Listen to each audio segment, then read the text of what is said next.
I've just been thinking that it's so true. As much as I would want to buy a testimony for my children or grandchildren or great-grandchildren or give it to them in a little package, I've realized that you can't do that. Each person has to learn from themselves. And it's like the primary song, search, ponder, and pray. And every person has a different path to follow that light, but they have to have the desire. So as much as I want them all to have it, they have to do it themselves. So for me, it was a little different because my dad was not a member of the church. So when I was little growing up, we didn't go to church that much. What I remember is that when my mom was a Sunday school teacher, then we went to Sunday school and I went with mom, and Butch usually went with my dad to rodeos or doing the cowboy things. And so when she wasn't a Sunday school teacher, then we didn't go for a while. And that was in the days when the Sunday school was in the morning and then the sacrament was in the evening. And so you would probably think I was like inactive because we didn't go all the time. And I do, you know, the story of how one time after not going to church for a long time, mom said, well, we're going to go back to church. And I said, well, I don't want to because I don't have any friends there. I don't know anybody anymore. And I don't know how old I was then, 4th grade. I don't remember, 5th grade. But I was small enough to think that I told mom, this is in my memory, that I could go and have my own sacrament in my playhouse because I knew the sacrament was important, but I was afraid to go back to church. But thank goodness for my mom. She said, no, we have to go to church. We need to go and get the sacrament there, go to the... And in those days, what I remember, they even had the sacrament in Sunday school too. So that was... Then there was a lady that lived out in the country past us. We lived way out in the country, that picked me up for primary. Because primary was during the week. It was like a Thursday afternoon, some afternoon. So she would pick me up in the country. She lived out by Millerton Lake. We lived out in the country. And she would take me into church in town in Fresno and bring me back home. So I have good memories of primary too. I don't know how many years I went or how often, but I had a good feeling there, I remember the singing. And then the other thing that I think helped in my conversion, one of the main things, is that mom got the church magazines in the home. And I would read a section called Era of Youth. They didn't have a separate youth magazine and a separate adult magazine. So I would read that, and Elaine Cannon was one of the writers, and something really touched me. And sometimes I think I would cry when I would read those articles.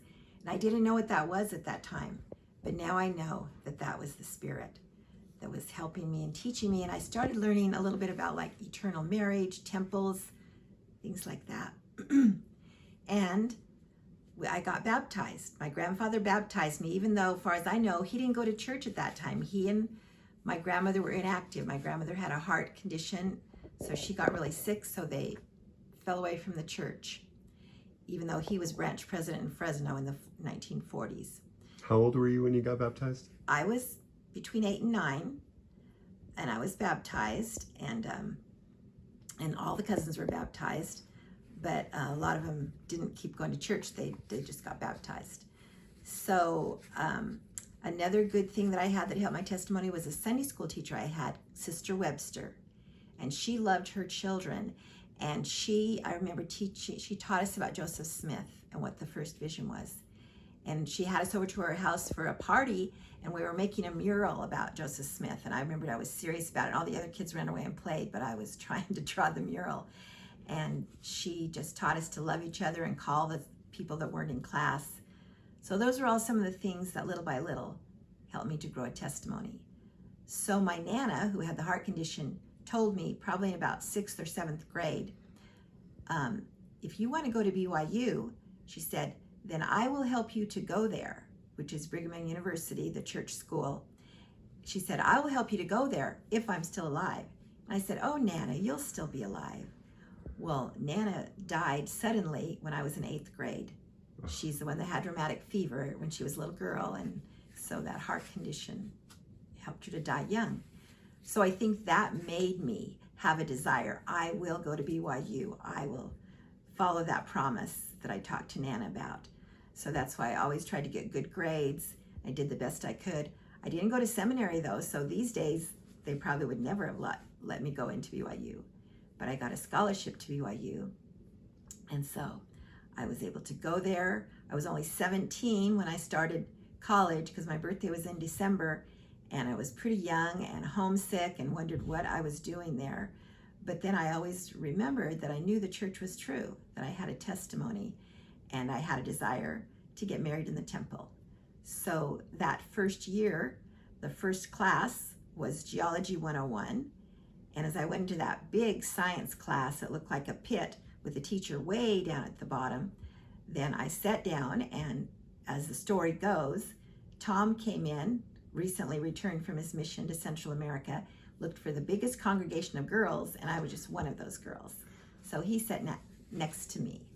So that was the beginning. We just got to know each other. We studied together sometimes, developed that relationship. And so about a year and a half later, we were married in the Salt Lake Temple. Wow, thank you. Should I stop there right now? No, that's great. What did Dad, do you remember any of the things that Dad said to you, or any conversation that he had with you that first time or subsequent times? Just that we kind of got to be friends with the people that sat around us, and a few times a few of us got together and studied for the tests together. And then I remember that one time he was supposed to meet me at the library to study, and he didn't come. That was supposed to be like a study date, right? So I remember when we came home, and my roommate said, well, how'd it go? Did he come? No, he never came. What a dirty rat, And so most people would say, don't ever go out with him anymore, right? So as it turned out, on his way up there, he happened to stop by one of his friend's house who was having a party there, so we just happened to stay for the party. And that was before the time of cell phones, so he never let me know till afterwards. Oh, no. Stinker, right? That was a strike against him. But anyway, we really didn't, we finished the semester, we studied for finals, and then it wasn't until about sometime in March, when he called me again. And so we went out. I think we either went to a movie or a dance, and that's when he told me about he had just broken up with his Southern girlfriend. I thought, great, what a strange thing to tell somebody on a date, right? I remember we were walking across BYU campus at night. I thought, okay. And so anyway, we started going out though, and we both loved to dance. So we'd go to the dances on campus, which cost a quarter in those days, and they'd teach you how to do some of the dances, Tijuana brass music, and Dan went on a lot of dates that way. But then after a couple months, he went to Arizona and I went to Oregon. Mm-hmm. So most of our romance was in the mail, writing letters back and forth. How long were you officially dating before that?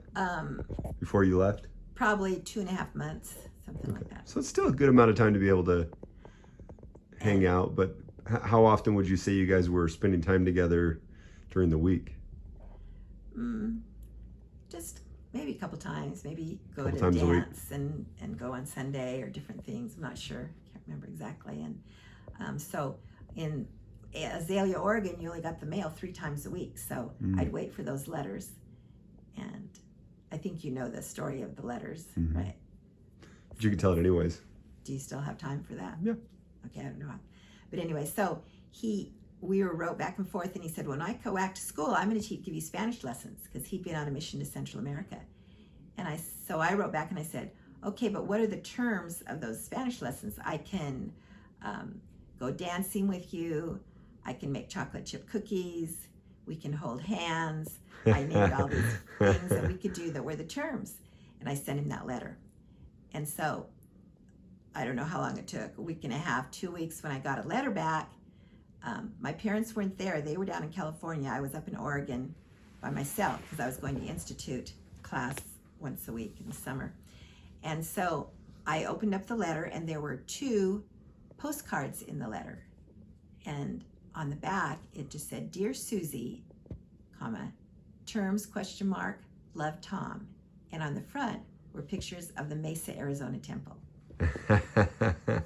And so I thought, what else could that mean? What else could that mean? I was 18, right? And so I just thought, this is crazy. And I kept thinking about it. What that was. And hey, if I teach you Spanish, that's what you got to do. And of course, my parents weren't there, and I didn't say a thing to them or anything. And it was just not. They weren't there, you said? No, and I would spend the night at my neighbors across the field. I, keep the place clean and go to Institute a couple times a week or something.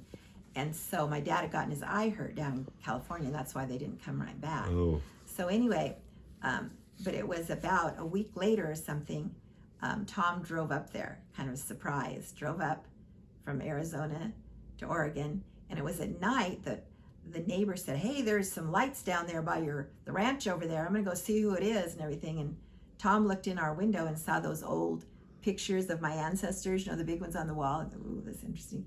And so the neighbor said, hey, what are you doing? He said, I'm looking for Susan Jones. And so he said, well, she's over at my place. So came over there, and I think he slept on the couch that night, and I was happy to see him. And the next night we went on a little picnic, and it was beautiful up in Oregon and out green and beautiful on a mountain. And that's when he asked me officially if I would marry him. And I said yes in about 2.5 years, because I figured I should finish college first. And so he said he thought that meant no. He said it right then that he thinks that meant no, or later on he told you that? He thought in his mind, she's probably telling me no, 2.5 years. Who wants to wait that long? Yeah. And so anyway, little by little, that got changed from August, I think it was 9th, 1967, and we got married on January 24th, 1968. So less than he was able to whittle it down. Right. It didn't take too long. That was it. That's awesome. Thank you, Mom. You're welcome.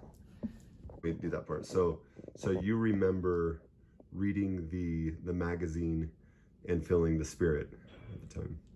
Right. And I didn't really know that was the Holy Ghost. I didn't understand exactly. I just know it was such a happy, good feeling. So after that, I went in a math contest. Some of my friends and I were in a math contest, and Sally Brothers came home with me, and we were there, and I was talking to her about it. I wanted to share it with her because I really liked her. I was trying to tell her about that special feeling and what I felt, or a little bit about what I learned. And she just kind of, it went right over her head. She didn't have any interest and didn't understand it at all. And it kind of really hit me, because I realized, okay, I guess it's like we go back to that. I can't give it to someone.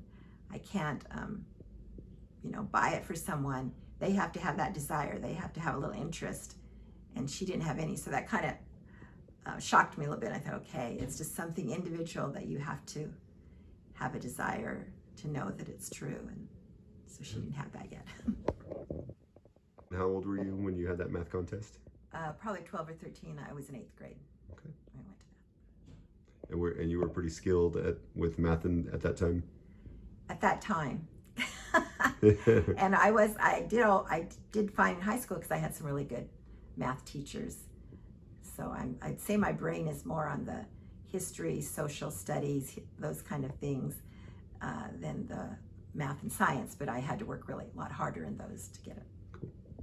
We do that part. So you remember reading the magazine and feeling the Spirit at the time.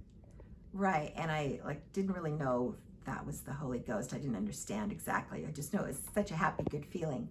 So after that, I went in a math contest. Some of my friends and I were in a math contest, and Sally Brothers came home with me, and we were there, and I was talking to her about it. I wanted to share it with her because I really liked her.